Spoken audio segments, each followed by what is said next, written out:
এতদিন বিয়ের বাড়ি যাব বলে অনেক অপেক্ষায় ছিলাম, ফাইনালি দিনটা চলে এসেছে। আজকে হচ্ছে আমার ভাসুরের বিয়ে, তো এখানে আমি সকালবেলায় রেডি হয়ে গেছি আর সিলিন্ডার নিয়ে যাচ্ছি, কারণ সিলিন্ডারটা ওই শ্বশুর বাড়িতে দিয়ে ওখান থেকে বেরিয়ে যাব। তো চলে এসেছি বিয়ের বাড়িতে, আর এই হচ্ছে আমাদের নতুন বউ। তো বউয়ের সাথে দেখা করে কথাবার্তা বলে আমরা দুপুরবেলা খেতে চলে এসেছি। খেয়ে দিয়ে সব ননদের সাথে ইয়ার্কি আড্ডা করে তারপরে আমি এখানে সাজতে এসেছি।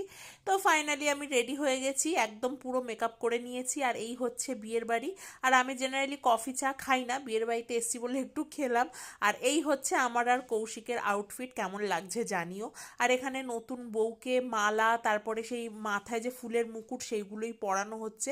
তো এখানে স্টার্টার খেয়ে আমরা চলে আসলাম মেন কোর্সে। এখানে আমি, কৌশিক, তারপরে দিদি, জামাইবু সবাই মিলে বসেছি। আর মাটন বিরিয়ানিতে মাটনটা এতটাই গরম ছিল না, কিছুতেই মানে ছিঁড়তে পারছিলাম না।